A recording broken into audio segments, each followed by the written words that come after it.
पंढरपुर गांव में रूपा अपनी दादी के साथ ही रहती थी। उसके मम्मी पापा जब वो 2 साल की थी तब गांव में भूचाल आया था, उसमें गुजर गए थे। तब से दादी धनीबा ने ही उसे पाल कर बड़ा किया था।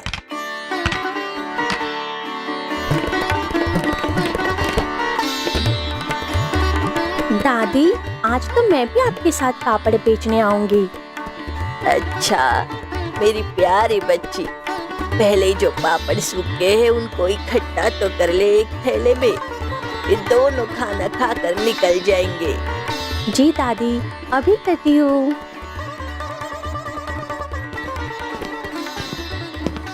रूपा आंगन में रखे खाट पर सूख रहे पापड़ की ओर जाती है।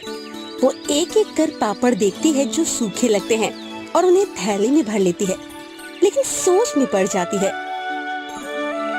बेचारी दादी कितने सालों से लोगों से मांग मांग कर लाए अनाज से पापड़ बनाती है और मेरी पढ़ाई का खर्चा उठा रही है। मुझे दादी के लिए कुछ सोचना पड़ेगा। उसी वक्त दादी खाना खाने बुलाती है।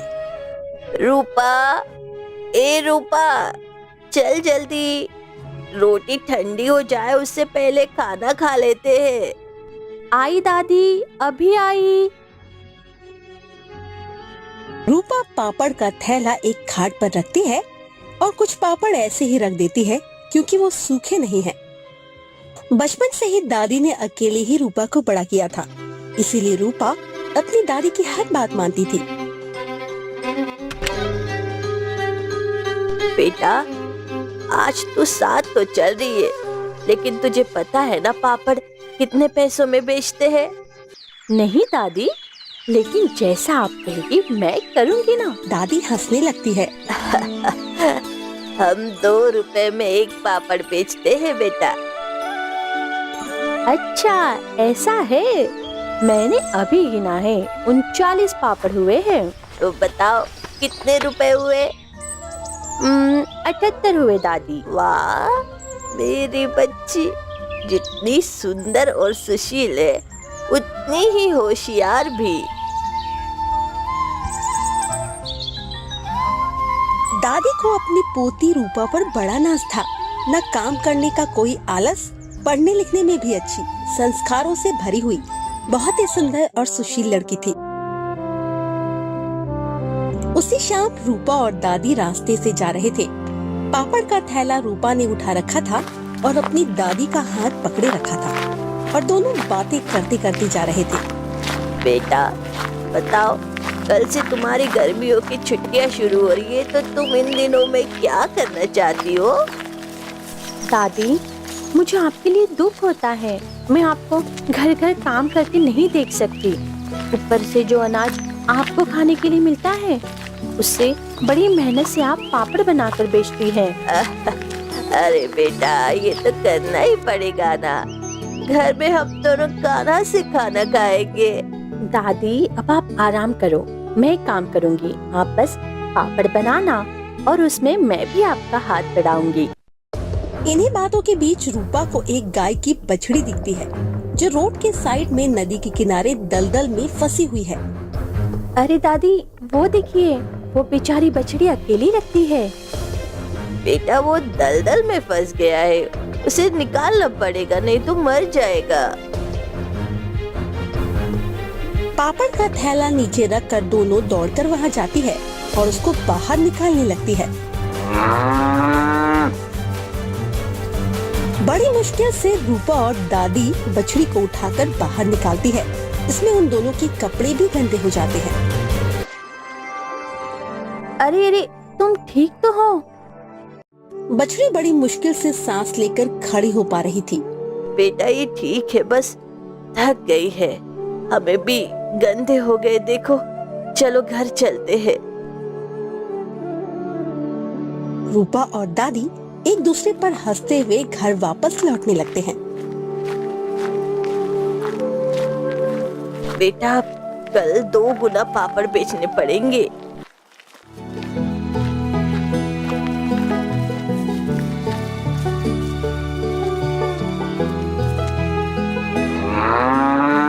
दादी और रूपा देखते हैं बछड़ी उनके पीछे पीछे आ गई है।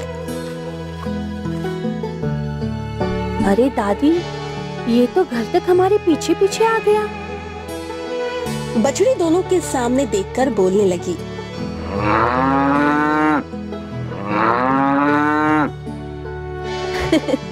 अरे तुम तो हमारे पीछे पीछे आ गई। सुनो, अपनी मम्मी के पास जाओ।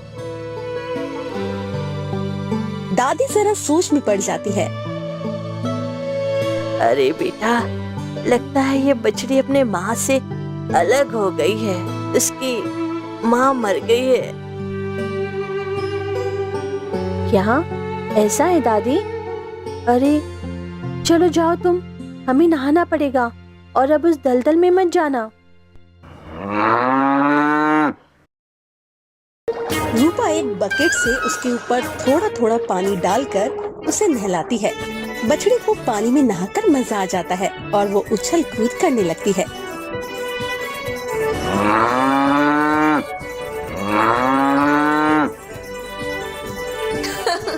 अब तुम जाओ, ठीक है? लेकिन उसकी माँ के बिना वो जिंदा कैसे रहेगी? सुनो, मैं अकेली हूँ। काफी दिनों से अकेली भटक रही थी और उस दलदल में फंस गई। अरे तुम बोल भी सकती हो। रूपा और दादी चौंक जाती है कि गाय की बछड़ी बोल कैसे सकती है। दादी, क्या हम इसे रख सकते हैं? लेकिन सुनो, तुम बोल सकती हो, ये किसी को पता मत चलने देना। रूपा, तू भी किसी को मत बता। हाँ दादी, ठीक है।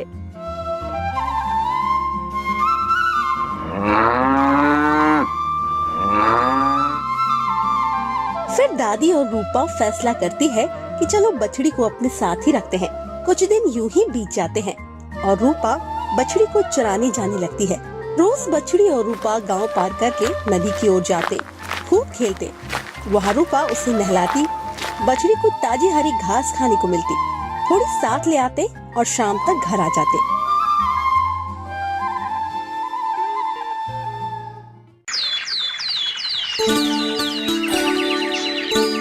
एक दिन की बात है, रूपा और बछड़ी नदी किनारे आए। बछड़ी घास खा रही थी। रूपा उसको सहला रही थी और बछड़ी को मस्ती चढ़ी। वो रूपा को छोटी टक्कर मार देती है। अच्छा, तो अब तुम ताकतवर होती जा रही हो, तो तुम्हें मस्ती सूझ रही है। रूपा अपने दोनों हाथों से उसका माथा पकड़कर जोर लगा रही है।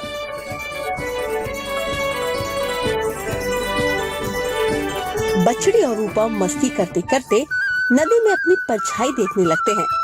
रूपा थोड़ी इमोशनल हो जाती है।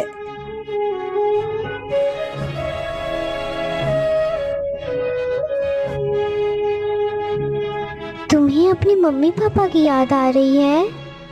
हाँ, मैंने उन्हें देखा भी नहीं। मेरी माँ भी गुजर गई है, तब से मैं भटक रही थी।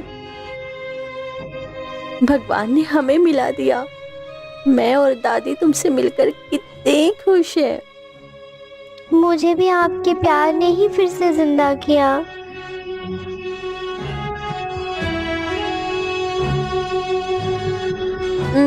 तुम्हारा नाम क्या होना चाहिए?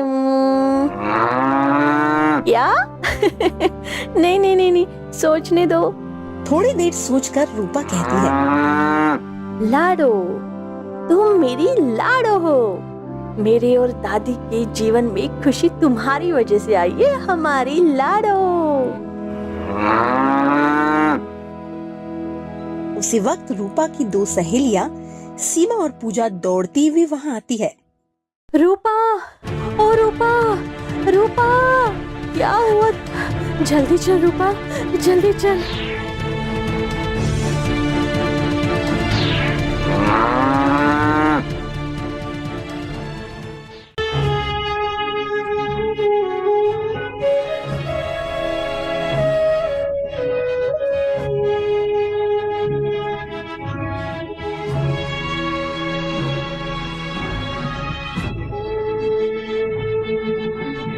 दादी, दादी मुझे छोड़ कर गई। रूपा की दादी को हार्ट अटैक आ जाता है और वो गुजर जाती है, जिससे रूपा फूट फूट कर रोने लगती है। उसकी सहेलियां उसका हाथ पकड़ती है और उसे सहारा देती है। लाडो भी दुखी हो जाती है और रोती हुई रूपा के पैर में अपना सर रख देती है।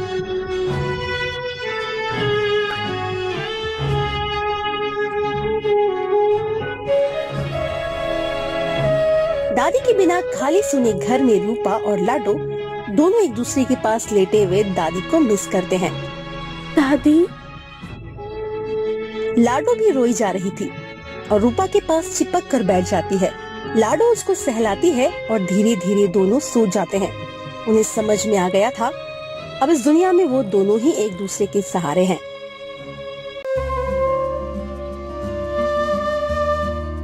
रूपा अपनी दादी के गुजरने के बाद बहुत दुखी रहने लगती है। उसकी दादी को गुजरे 5 साल हो जाते हैं। लाडो अब बड़ी सुंदर गाय बन गई थी। पास में बैठी घास खा रही थी। आंगन में खटिया पर पापड़ सूख रहे थे। अपनी दादी की तरह रूपा भी आंगन में पापड़ बेलती और गुजारा करती। रूपा अपनी दादी के जाने के बाद पढ़ाई छोड़ दी थी, क्योंकि अब वो भी अपनी दादी की तरह पापड़ बनाती और बेचती थी।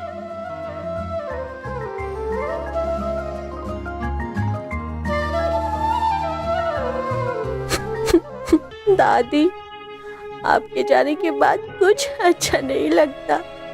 क्यों छोड़ गई आप? मम्मी पापा के बाद आप ही मेरा सब कुछ थी। उसकी आवाज सुनकर लाडो खाती हुई वहाँ आती है और उसको छोटी टक्कर मारती है। रूपा का दिल रखने के लिए वो अक्सर ऐसा करती थी। फिर दोनों मस्तियाँ करते थे। अरे लाडो, तू इतनी बड़ी हो गई है, लेकिन तेरी शैतानी अब तक नहीं गई।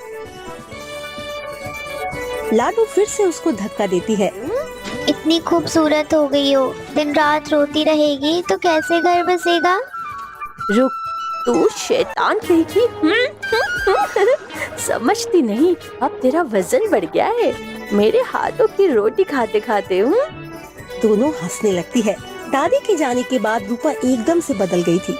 अपने काम में इतना डूब गई थी कि दूसरी लड़कियों की तरह उसे सजने संवरने का ख्याल भी नहीं आता था।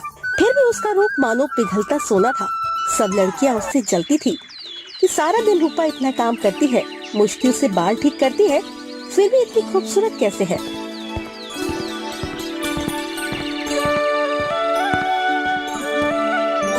सुन रूपा, कहाँ खोई रहती है? पिछले 1 हफ्ते से तो खेलने नहीं आई है। हाँ यार, बहुत दिन हो गए। अब भूल जाओ यार। क्या भूल जाओ यार? दादी के जाने के बाद तो सिर्फ लाडो और तुम दोनों मेरी जिंदगी थे। अब पूजा ने भी छोटी बात पे झगड़ा कर लिया। यार, 2 हफ्तों में मेरी शादी है। मैं चाहती हूँ मेरी दोनों सहेलियां आए। तू तो अभी से मुझसे दूर रहने लगी। ऐसा नहीं है, मैं सोच रही हूँ अपना आंगन साफ करके यहाँ पर कुछ सब्जियां उगा लो, तो बस इसी काम में बिजी थी। अरे लाडो, याद है ना बचपन की बातें? हम सब पहले कितना खेलते थे। दोनों सहेलियां अपनी पुरानी यादों में खो जाती है कि कैसे वो खेला करते थे नदी किनारे।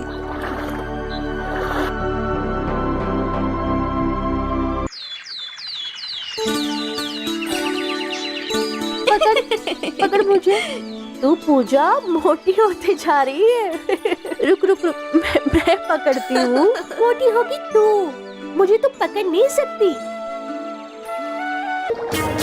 मैं तो चली नदी में नहाने।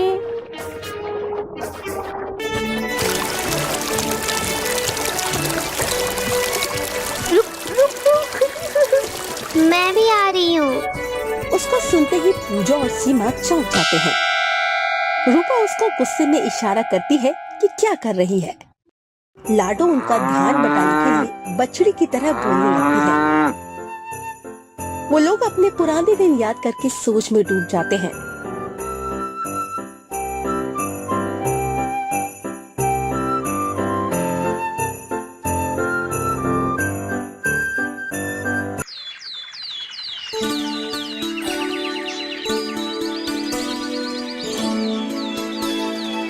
रूपा कचरा साफ करके लाडू को थमा देती है।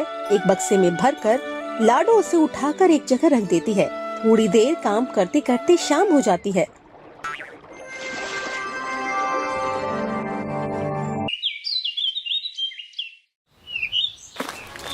दूसरे दिन सवेरे दोनों निकल पड़ते हैं और नदी पर आ जाते हैं। मुझे तो पानी में खूब नहाना है। हाँ हाँ, तू नहाया कर, मैं काम ही करती रहूं। तुझे क्या नहाने की जरूरत है? इतनी सोनी तो लग रही है तू।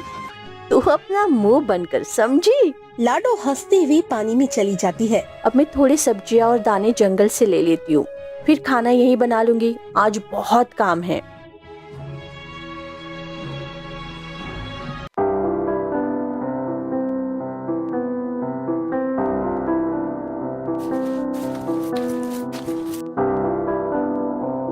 सुनिए, आप कौन हैं? आप कौन है साहब? जी, मैं इस गांव में नया आया हूँ। रूपा उसे भाव दिए बिना काम किए जा रही थी। गांव में किस लिए? मैं इस गांव का पहला वाटर सप्लाई मैनेजर हूँ। मतलब मुझे शहर से यहाँ पानी की लाइन आई है, उसके लिए चेकिंग इंस्पेक्टर के तौर पर रखा गया है। तो चेकिंग कीजिए। क्या इतनी सुंदर और खड़ूस? कुमार मन में सोचने लगता है, कैसी अजीब लड़की है। ठीक है, मैं चलता हूँ। जाइए। कुमार तो चला गया और लाडो की नजर पड़ी तो वो पानी से बाहर निकली। रूपा तब तक लकड़ी जलाकर एक पत्थर पर रोटियां बनाने लगी थी। अरे रूपा, कौन थे ये भाई साहब? नए आए हैं गांव में, चेकिंग करेंगे। तेरी। नहा लिया है तो खाना खा ले। मैं तो आज 2 रोटियां खाऊंगी। ठीक है। रोटी बनाकर रूपा उसमें ढेर सारा घी डालकर लाडो को देती है और अपने थैले से अचार निकालकर वो रोटी के साथ खाने लगती है।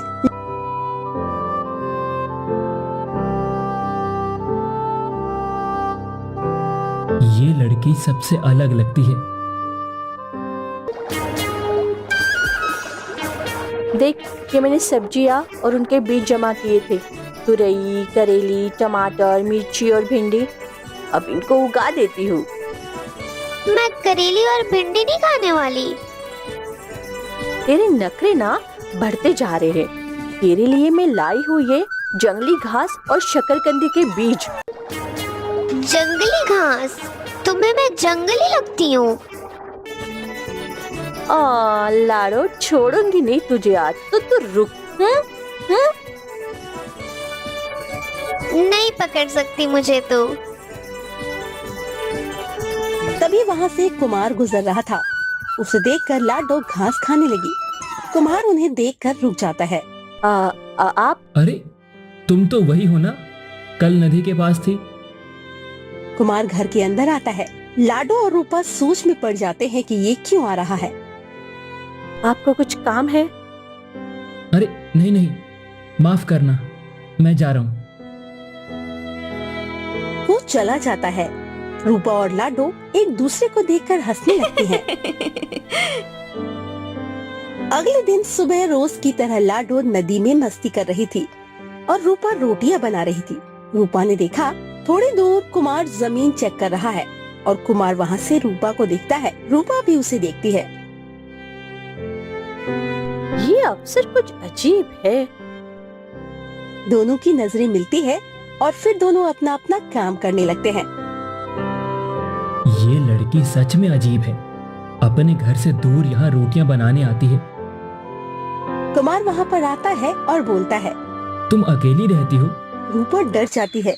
लाडो भी पानी से बाहर आ जाती है और कुमार की ओर आने लगती है। उसे देखकर कुमार को डर लगने लगता है। अरे, अपनी गाय को बोलो ना, मुझे डराए नहीं। हटो। लाडो, बेटा मेहमान है, इन्हें कुछ मत करना। अच्छा बेटा, अब मैं बेटा हो गई।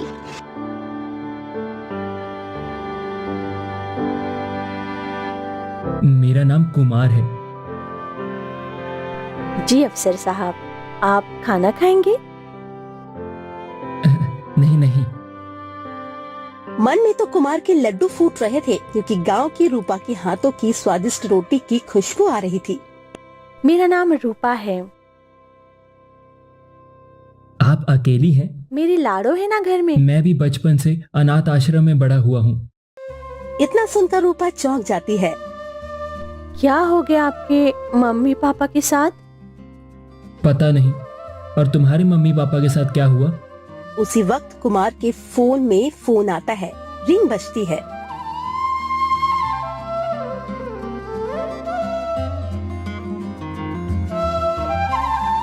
अरे नहीं, बड़े अफसर का फोन है, मुझे जाना होगा। जी। कुमार उठकर चला जाता है और लाडो आती है।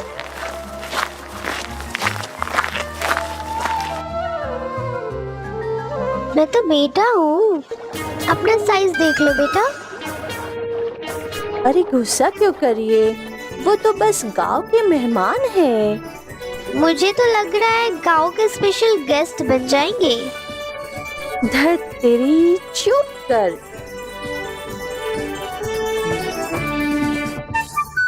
रूपा उसे रोटी देती है और दोनों खाने लगते हैं।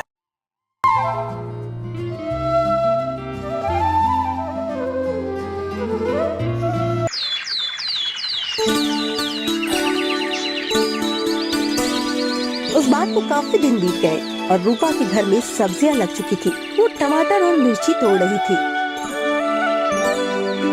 आज तो मिर्ची और टमाटर वाले पापड़ बनाने वाली हूँ। अच्छा। हाँ, क्योंकि सीमा की शादी में हमारी अच्छी कमाई हो गई थी, पर अब फिर से वही दिन आने वाले हैं। रोज की आमदनी, रोज का खाना। उसी वक्त कुमार वहाँ आता है।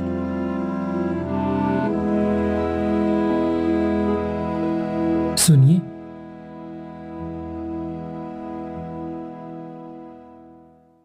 जी। अंदर आ सकता हूँ? जी आइए। मुझे काम से शहर जाना पड़ा था। वैसे आपने वो डायलॉग अच्छा मारा। अच्छा, वो डायलॉग नहीं, मेरी जिंदगी की कहानी है। रूपा जानबूझकर कुमार को भाव नहीं देती क्योंकि उसे लगता था गांव की भोली लड़कियों को शहर के लड़के फंसा लेते हैं तो वो काम करती रही।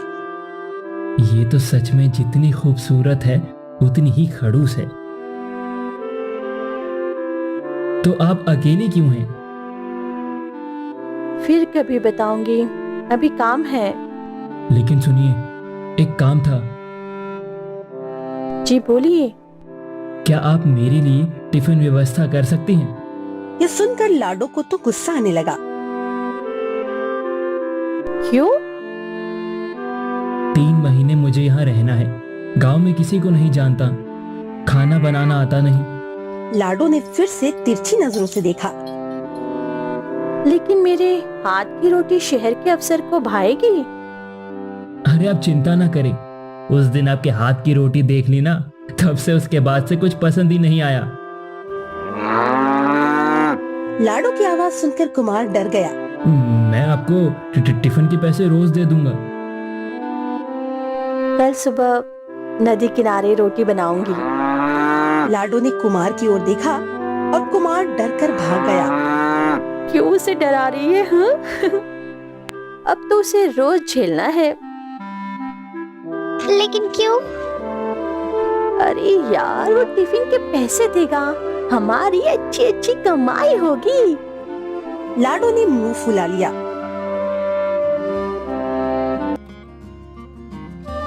क्या हुआ था उन्हें? हमारे पहले से कोई आमदनी नहीं थी। मम्मी पापा भी मजबूरी करते थे, लेकिन वो भूचाल में गुजर गए। फिर दादी पापड़ बेचकर घर चलाती थी। 5 साल पहले वो भी चली गई। मुझे काफी दुख है इस बात का। मैं अनाथ आश्रम में पढ़कर बड़ा हुआ और अफसर बना। दोनों एक दूसरे की आंखों में देखने लगे। रूपा रोटी साइड रखकर उसके सामने देखने लगती है। उसमें उसको अपनी कहानी देखने लगी। इसी बात को 2 महीने बीत जाते हैं।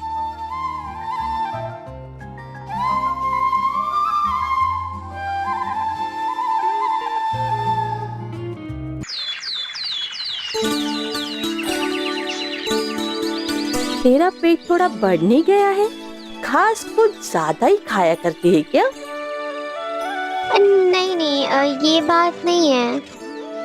तो आजकल कुमार का विरोध भी नहीं करती? मैं क्यों विरोध करूंगी? तो खुद मौसी बनने वाली है। ये सुनकर रूपा की खुशी का ठिकाना नहीं रहा। क्या करिए, सच में? हाँ। रूपा उसको गले लगा लेती है।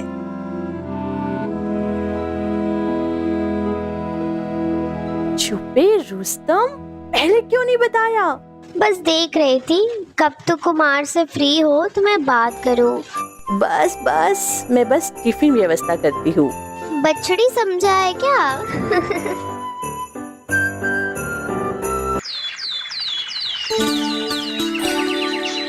लाडो आज घास चरने नहीं गई? अरे वो पेट से है, आराम कर रही है। वाह क्या बात है। तभी अचानक लाडो को कुछ होने लगता है और वो उल्टियाँ करने लगती है।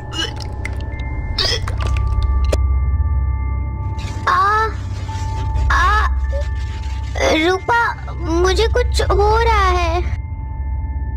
क्या हो रहा है? कुमार को पता नहीं था कि वो बोल सकती है, तो वो उसे देखकर दंग रह गया। लेकिन लाडो बेहोश होने लगती है। क्या हुआ तुझे? कुछ बोलती क्यों नहीं? लाडो, लाडो, लाडो, लाडो। रूपा उसे जगाने की बहुत कोशिश करती है, लेकिन वो उठ ही नहीं रही थी। कुमार लाडो के गले में हाथ लगाकर देखता है कि लाडो की सांसें बंद गई हो। सुनो, लाडो नहीं रही।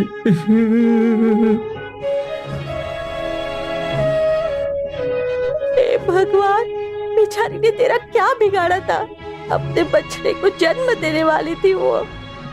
कुमार रूपा को संभालने की कोशिश करता है। कुमार उसका हाथ पकड़कर उसे खड़ा करता है।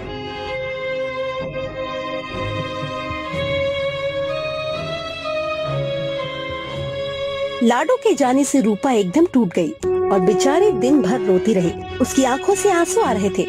तभी वहाँ पर कुमार आता है। सुनो, तुम रो मत। क्यों नो रो कुमार? मेरी जिंदगी ऐसे ही बीती है। पहले मम्मी पापा के बिना दादी के साथ पली बड़ी।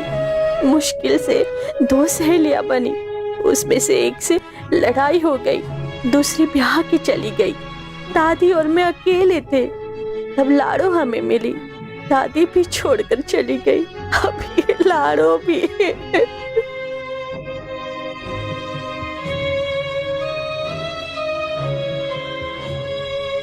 सुनो, मैं बहुत दुखी हूँ।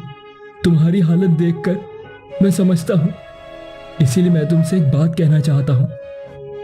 क्या है? मैं तुमसे प्यार करता हूँ और मैं जानता हूँ कि तुम भी मुझे पसंद करती हो। मुझे तुमसे शादी करनी है। अरे नहीं नहीं, मैं अपनी लाइफ में कभी खुश नहीं हुई। तुम्हें कैसे खुश रखूंगी कुमार? मैं खुश रहने के लिए नहीं, बल्कि तुम्हारे जीवन में तुम्हारा सहारा बनकर तुम्हें खुश रखने के लिए तुम्हें ये बात कह रहा हूँ। लेकिन गांव की अनपढ़ गवार लड़की और ऊपर से गरीब, और तुम अफसर। मुझे ऐसी ही लड़की चाहिए अपने जीवन में, जो अच्छी, संस्कारी, समझदार, घर संभालने वाली, वफादार और गरीब लड़की हो, लेकिन दिल से अमीर हो। अब मना मत करना। रूपा कुमार को गले लगाकर रोने लगती है।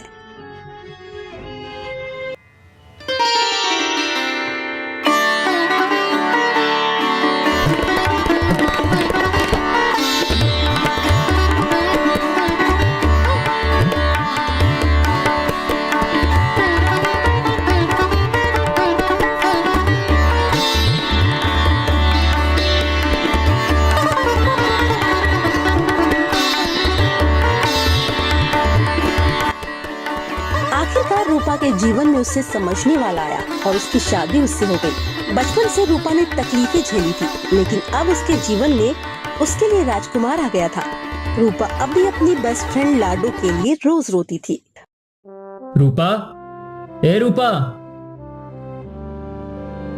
रूपा दौड़ती हुई आती है। क्या है? देखो जरा वहां। रूपा वहां देखती है, वो लाडो की जगह